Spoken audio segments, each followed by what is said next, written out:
very closely. These are violent people that are dealing violently, and I think what I'd like to see before we do something, I'd like to see the press get in and cover it, because it's not that they're covering it badly, they're hardly covering it all. Think of this, a group, Antifa and others, radical lefts, they went into a major US city, Seattle, and they took over a big percentage of that city, and the press doesn't want to cover it. And we have a mayor who's scared stiff. She doesn't know what's happening. We have a governor that's one of the most overrated politicians in the country. He just ran for president. He got less than 1%. He actually probably, I would have said less than 0, but I'm not sure that's possible. He got nothing. He got no votes, nothing. The whole thing, the guy was out there fighting. At the end, he got 0, right? 0. So he failed. And now he goes back and they take over his city and he doesn't say anything about it. Worse, he said he didn't hear it. A day later, he said, I didn't hear anything about it. They took over his city, Seattle, and he said, I didn't hear anything about it. So look, the governor has to call out the troops, do what he has to do, has to call out the National Guard, has to do something. Because, you know, the problem with what happened in Seattle is it spreads. And all of a sudden they'll say, let's do some other city and let's do another one. And we're not going to let it happen. So timing-wise, hey, we're all set to go. We're watching the process. But the most amazing thing about the process is how the fake news media doesn't want to cover it. On this episode of Just Informed Talk, we're going to take a look at the latest new Q post, as Q warns us about the deep state that only once this evil is forced into light, that is when we can defeat it. We're going to talk about that, what it means for you guys out there, what's coming up, plus the latest breaking news that the fake news mainstream media will not tell you about. So you guys are going to want to stick around and check out that and a whole lot more. Hi, and welcome to another episode of Just Informed Talk. I'm your host, Craig. You guys know the drill. I like to start by saying thanks. If you've hit that subscribe button, if you guys haven't done it, please come here to the landing page, click the big red subscribe button. It helps channel out big time, and I appreciate when you do it. Also, hit that bell and then select all so you get notified as soon as all of these videos get posted. And don't forget to stick around, because at the end we do a segment called God's Grace is Greater, where we talk about God's grace and how it is truly greater, and we share a positive message from the gospel. And I hope you guys stick around. Today we're going to talk about a very important story about remembering God's glory in our own lives. And this is out of 2 Corinthians chapter 4, verse 7. And we're going to go from there and talk about what that treasure is that we have that's been given to us from Christ. So I hope you guys stick around to check out that as well. Now, getting into the latest, we always pick up right where we left off. We left off at Q post 4459, and we're going to be picking up from there going forward with a whole lot of information, a whole bunch of new Q posts from the weekend. Then we're going to talk about stories, news stories that happened over this weekend that you guys are going to want to get caught up on. And we're going to talk about, like I said, the God's Grace is Greater segment at the end. So you guys are going to want to stick around for all of this. A lot of great content coming up in the show. But before we do that, just a quick reminder, if you guys haven't checked it out, check out the Brave browser. You can download it for free using the link in the description. You can come here using that link to read all about this great product. But the long story short is it's a great product. It's free. It's an internet browser. And I use this, and I think it's a great product, and I think you'll really enjoy it as well. So when you use the link in the description of this video to download it, they'll make a contribution to this channel. So go check it out today. The Brave browser, it blocks the ads. It makes your internet experience that much better. Okay, so we're going to get right into the latest Q post. We're picking up right here. The first thing Q gives us is this song that is a mix. And Q's been giving us a lot of these kind of different music pieces, if you will, and they seem to represent a tone of what's happening. And, you know, I've talked to a few people who have said that they wouldn't be surprised if this is also some kind of, back channel communication, just meaning that you could link to different things. And all I'll say is this. The point that Q gives this to us for is, Q says this: they can no longer hide in the dark. It's happening. You are watching it. The world is watching. Have faith in humanity. Q. So is there a message in this song that they are using? Is this how they communicate? Is there something in the comments that how they communicate? Is there something to this more than what we know? Or is it just a song that Q likes and wants us to listen to? I don't know. I'll leave it in the links in the description of this video if you want to go listen to the song for yourself. But it's just interesting when Q gives us this. There's always so many questions, but you know, I'll leave it to you guys. You let me know in the description what you think it is. But I do know that when Q says that they're not going to be able to hide in the dark and that it's happening and that we're watching it, well, you look around and see what's happening in your city. You know, look at what's happening across the country. Look at what's happening across the world. The storm is here, right? So for all the people that told us that we were just a LARP and we're crazy, obviously now those same people are trying to change the narrative to say, well, they're not 100% crazy, but they're still LARP. They're still conspiracy theorists. Still don't trust them. So just, I think as we go further into this, we're going to see some pretty amazing stuff happening. And I've heard the 4th of July is going to be a very major celebration for our country. And I think some big things are going to be happening that could change the course of history. So that's just what I'm hearing. So I'll let you guys let me know what you think down in the comments below. Now, the next one here is Q giving us this disgusting picture of what seems to be a memorial service, right? Where they put a bunch of crosses in the ground with what looked like names possibly of veterans. And it looks like somebody just took a car and drove right through it.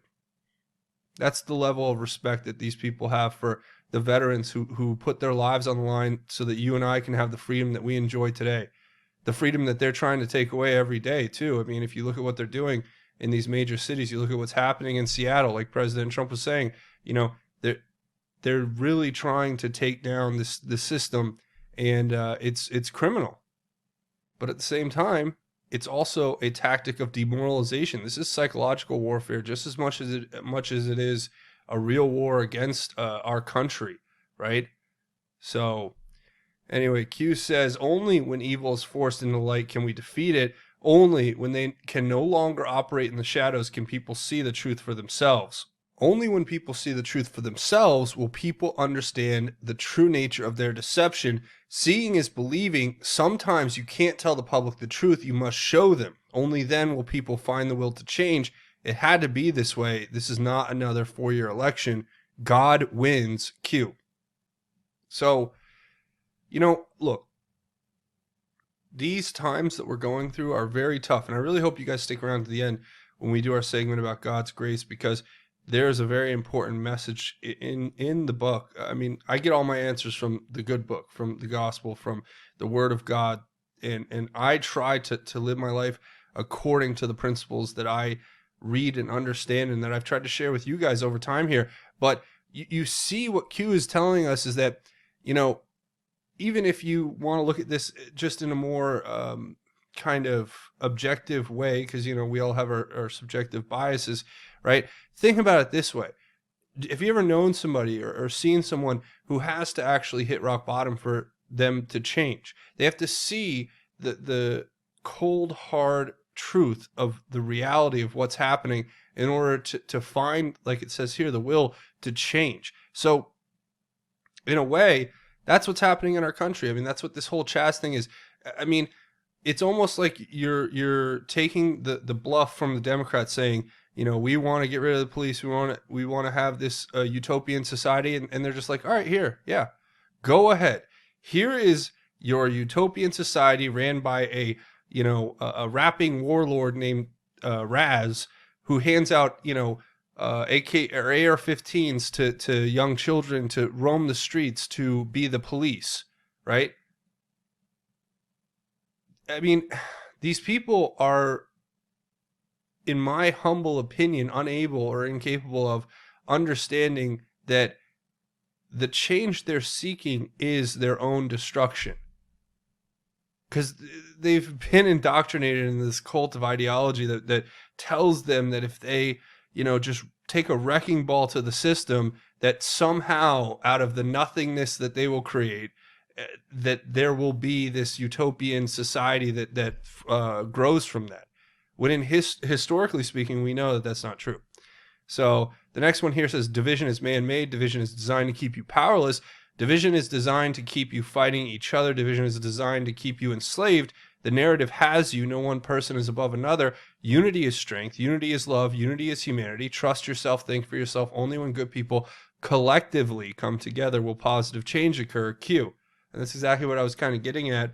And, you know, I hate when I hear this Black Lives Matter rhetoric that they put out there, because you can't say all lives matter, and then they take that offensively to them. So the whole logic behind their movement, in my opinion, is quite racist and divisive. And that is, in and of itself, a product of the institutions that are seeking to create this distraction, this division, right? So they're playing right in the hands of the people who are running BLM. Why is BLM funneling all of its money into the Act Blue, which is then funneling hundreds of millions of dollars to Democrat candidates and their failed candidacies? You tell me. You know, they're just paying off the top Democrat bosses so that they can, you know, put themselves back into a type of slavery and bondage, whether it's mental or otherwise. So, you know, that's the point. I think the next one says, your voice matters, your vote matters. Everything you see today is an attempt to eliminate that. To remain silent, living in fear, controlled, is to remain powerless. It gives the dictionary definition of powerless here, which means the having no power. Pretty obvious. That it says, a moment in time, history has taught us that people will rise, Judgment Revolution Day, against the rulers. From pharaohs to kings to elected officials, a rigged system of control and corruption, evil on the backs of people, modern day slavery. People will rise again, put on the full armor of God, so that you can take your stand against the devil's schemes. For our struggle is not against flesh and blood, but against rulers, or against the rulers, against the authorities, against the powers of this dark world, and against the spiritual forces of evil in the heavenly realms. Q. So again, Q quoting the scripture out of Ephesians there, talking about the armor of God and talking about what we are up against, and showing us really that history is just repeating itself. You know, what the Democrats have done for so long is trick so many people into supporting them and then enriching themselves and creating this kind of caste system, this hierarchy, where now they are the elite and the top, upper class, you know, the ones running the party, and then the lower class are out, you know, following Chaz, or following Raz and Chaz, you know, the rapping warlord, and they're hoping that he, you know, throws them some scraps and maybe hands them a gun to hold. So you see so you see the split there, the divergence, I should say, between where the Democrat Party sees itself and where it really is on the ground. So whereas, you know, if you look at the other side, the conservative side, yes, we still have those neocons who think they run the party, and the rhinos, but ultimately we are much more centered and much closer to moderate.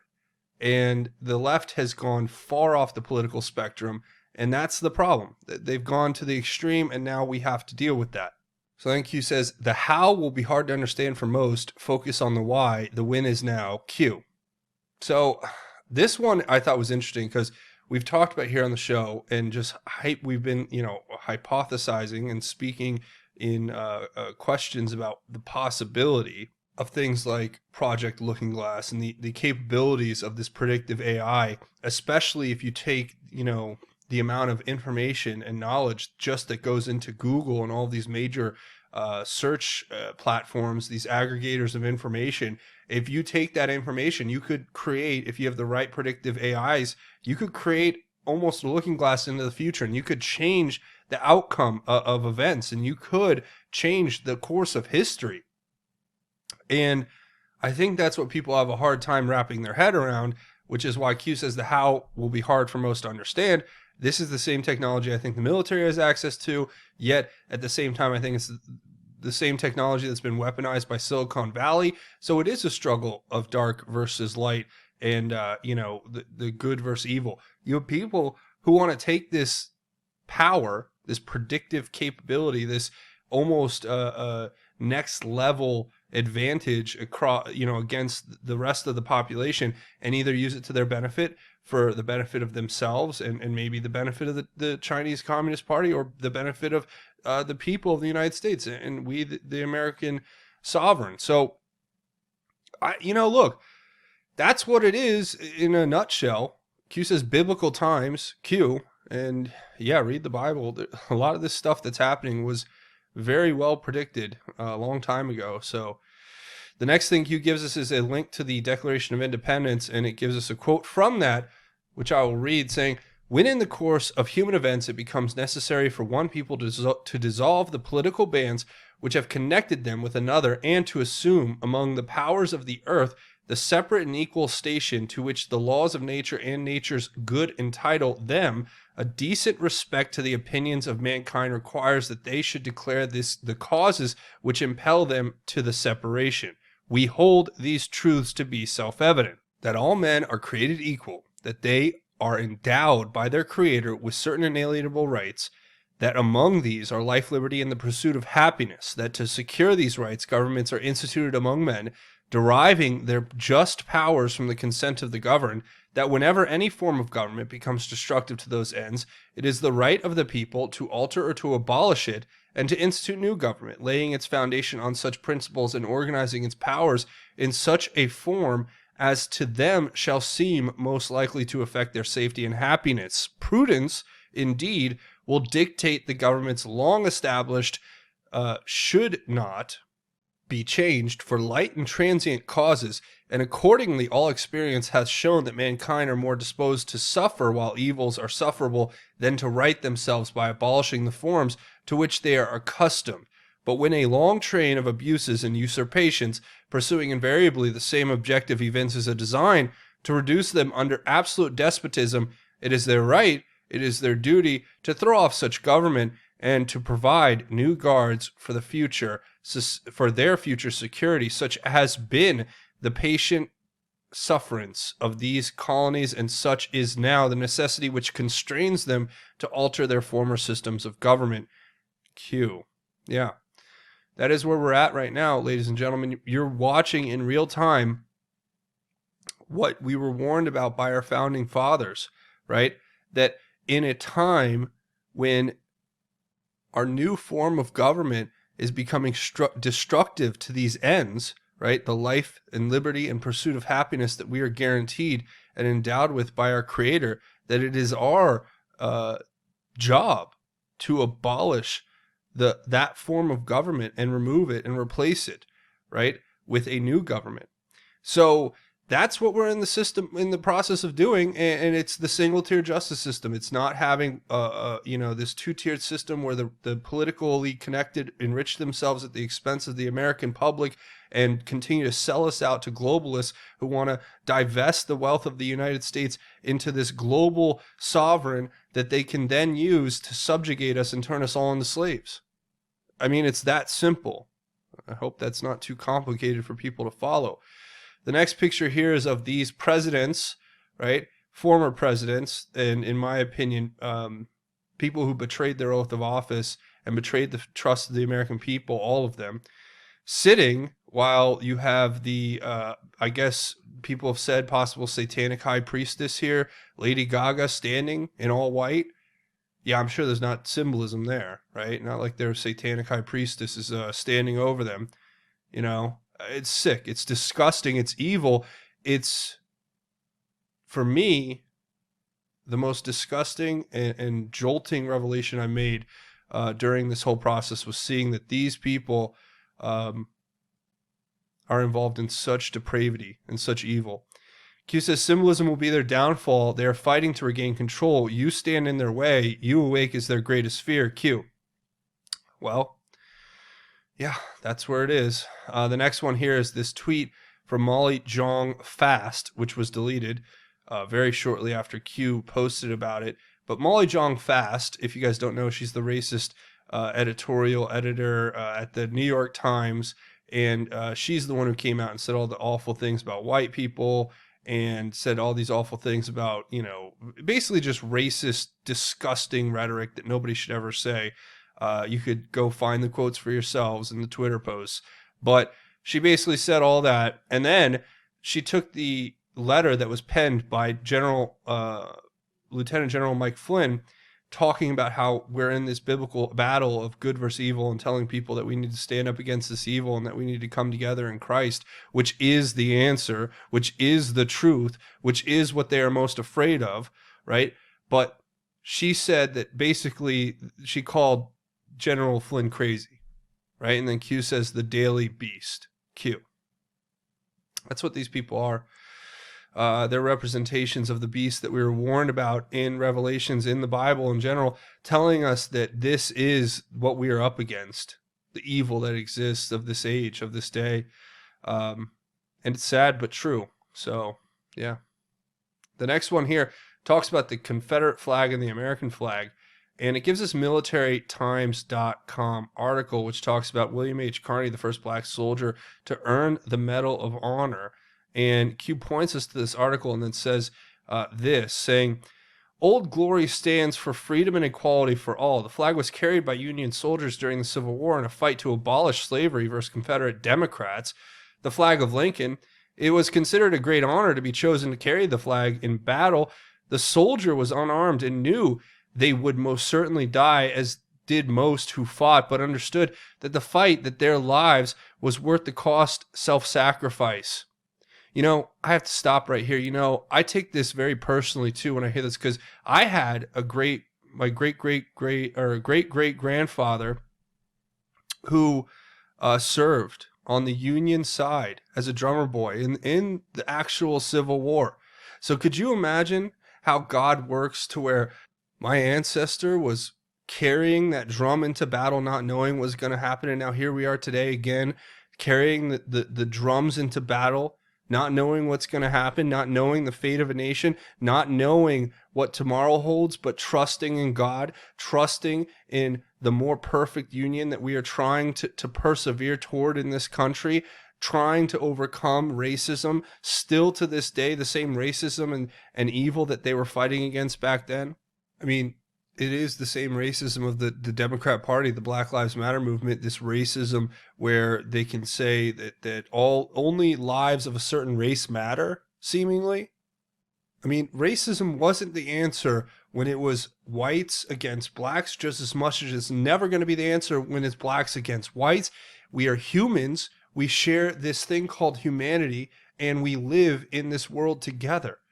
We have to be able to see eye to eye, and we have to be able to stand for one another in all things. That's why we have to come together and not keep pushing each other apart. But it goes on and says, they believed in something greater than themselves. To them, the flag represented a symbol of freedom, of hope, of equality and prosperity. To disrespect the flag, to kneel, is to disrespect those people who fought and died to provide each and every one of us the rights we are afforded today. Old Glory knows not what color skin carries her, only that for which it stands, one nation under God, indivisible, with liberty and justice to all, to free from oppression. Quote, freedom is never more than one generation away from extinction. We didn't pass it on to our children in the bloodstream. It must be fought for, protected, and handed on for them to do the same thing. Or one day we will spend our sunset years telling our children and our children's children what it was once like to live in the United States where men were free. And that's from Ronald Reagan. And that's Q. So, look, I don't know. I don't know all the answers, but I know this is right. And what they're trying to sell you on the fake news and what they're trying to sell you at these big tech, SJW movements with George Soros back Black Lives Matter and Antifa is wrong. So there is a correct answer here, and it is that this is what our country stands for. We stand for one nation, indivisible, with liberty and justice for all. And the people who are trying to sow the division are the real racists. I said that before. I said the people trying to tell you that you are a white supremacist because you don't want to bow down to the Black Lives Matter movement, they are all latent racists, or racists, I should say. So, yeah, moving on. The next post here, Cheryl at the New York Times. Let's see what she's got to share with us. Oh, yeah, you remember this old Biden quote from back in 1977 where he says, quote, unless we do something about this, my children are going to grow up in a jungle, the jungle being a racial jungle, with tensions having built so high that it is going to explode at some point. We have got to make some move on this. Yeah, no big deal. not completely blatantly racist comment. Just move along, pretend like you didn't hear it. It's Joe Biden, so we can't even examine it. We can't talk about it. We might get kicked off Twitter. So it says, one must only look to find the truth. The next post here is from Carluska P on Twitter, where they give us this video, of course, of Joe Biden making another racist comment, but, you know, just completely ignore it. So basically, without showing you the actual clip, I'm just going to say, Joe Biden goes through all of these different criteria that says basically he doesn't care that society created all of these predators, as he calls them, in referring to people who are committing these violent crimes, and talking about the crime bill, which he passed, that people have said now unfairly targeted a whole generation of young black men and put them in prison for these crimes that really weren't as bad as some of the other crimes that slipped through the cracks. But so he says all this, he's making his impassioned argument in front of Congress, and then they ask him in 2015, years later, do you regret it? And he says no. So if you want to watch it, I'll leave a link to it down in the description below so you guys can watch that. So the next post Q points us to is over here, talking about the YouTube video that Q points out to us of Hillary Clinton back when she talked about super predators. You guys will remember this, you have to bring them to heel.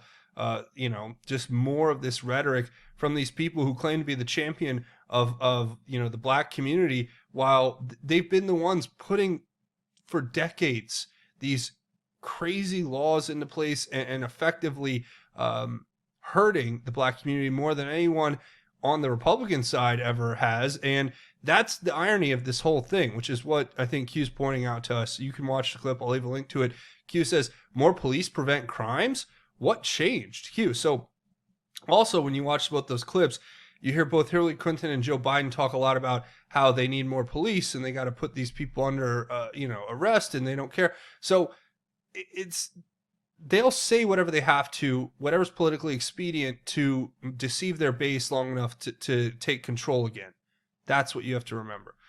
And of course, the next one here is this video of Joe Biden. You guys remember saying you ain't black if you don't support, or if you support President Trump and you don't support him. You ain't black. So he's telling you what race you are, and which I guess is only racist if anybody but Joe Biden were to do that, but it's not racist when he does it. He just tells you what race you are and, assigns you to live inside of whatever parameters that Joe Biden thinks you should live by. You don't have freedom if you don't vote for Joe Biden. You don't have that. And you also don't have freedom to call yourself whatever race you may happen to be. You're going to be told what race you are by Joe Biden, because that's obviously his view on this. And then it gives this picture of the Democrat Party, which is a collapsing building being held up by a few of these beams here, which are the fake news. And then Q goes on to say, he apologized the same day MSDNC provides free pass. Black community leaders, millionaires paid by Democrat Party fly private, provide a free pass. Q.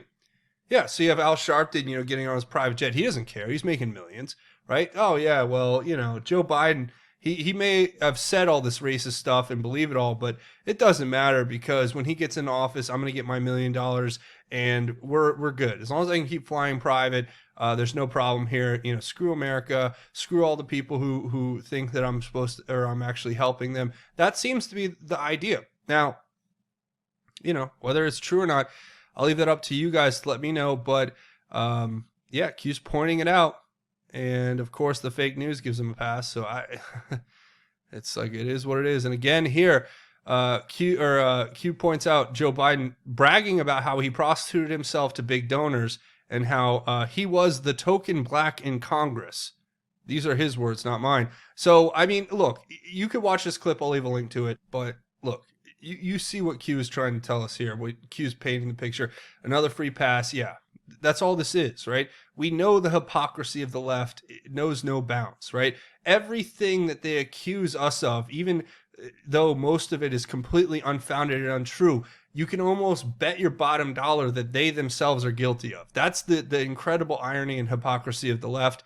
And that's where we're going to go ahead and leave this episode. A few more things before we go. Don't forget, you can support the channel. You can come over and find me on Twitter at Just Inform You. You can also find me at Informed News. Informed_news is the actual Twitter handle. Also, I'm on Parlor at Just Informed Talk is the handle. And I'm on BITCHUTE.com, the backup channel for the main page on YouTube.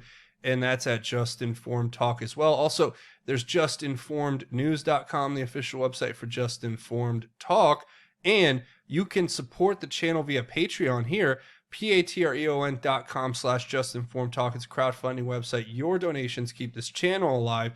Your support helps keep this channel going in the face of all the demonetization. They've tried to put us out of business, but you guys keep it alive. And I also have a GoFundMe set up if you want to make a one-time or anonymous donation. Links to everything that we've talked about today will be in the description below. Now, before we go, we do a segment at the end of each one of these episodes called God's Grace is Greater, where we talk about God's grace and how it is truly greater. So today, there was this verse I found and, was reading again today, and I thought, this is a great message for everything that we're going through in this world right now. And it talks about the treasure that we possess right now. You have a treasure and you may not even know it. So let's listen to these words out of 2 Corinthians chapter 4, verse 7 through 17 or 18. It says, "Now we have this treasure in clay jars, so that this extraordinary power may be from God and not from us. We are pressured in every way, but not crushed. We are perplexed, but not in despair. We are persecuted, but not abandoned. We are struck down, but not destroyed. We always carry the death of Jesus in our body, so that the life of Jesus may also be revealed in our body. For we who live are always given over to death because of Jesus, so that Jesus' life may also be revealed in our mortal flesh. So death works in us, but life in you. And since we have the same spirit of faith in accordance with what is written, I believed, therefore I spoke, we also believe and therefore speak, knowing that the one who raised the Lord Jesus will raise us also with Jesus and present us with you. For all this is because of you, so that grace extended through more and more people may cause thanksgiving to overflow to God's glory. Therefore, we do not give up. Even though our outer person is being destroyed, our inner person is being renewed day by day. For our momentary light affliction is producing for us an absolutely incomparable eternal weight of glory. So we do not focus on what is seen, but on what is unseen. For what is seen is temporary, but what is unseen is eternal." Wow. I hope that those words speak to your heart. I hope they remind you of this treasure that we all possess together. I hope they remind you that, as it says here, if we all come together, the more we come together in thanksgiving for Christ, the more and more people we bring to this calling, to the gospel, to following and worshiping Christ, that the more thanksgiving we can have overflow to God's glory. And that's what we should be focused on, not the things of this day and this time. It says here that what we see, meaning all the things around us, what is of this world, what we tangibly can touch and see, that it's all temporary, right? It will come to nothing, to dust it shall return. But what we can't see is eternal, and that is the life everlasting. That is the sacrifice made on the cross for our sins. That is the gift of eternal salvation that we can take and not just keep it to ourselves, but share with the whole world, right? To give God the praise he deserves for this glorious sacrifice that was made on our behalfs. And I just encourage you to go out in the world and take that message, be a light, shine out into the world, and help others see that glory of Christ, and help us to focus on what is unseen, because that's what matters. So that's where I'm going to go ahead and leave it. I want to say thank you guys for watching. Remember to come here, hit the subscribe button if you haven't, and punch it, tap it, bop it, twist it, whatever. Hit the like button if you guys like this content and want to see me make more. That's it for me, though. Thanks for watching Just Informed Talk. My name is Craig. Godspeed, and God bless each and every one of you, Patriots.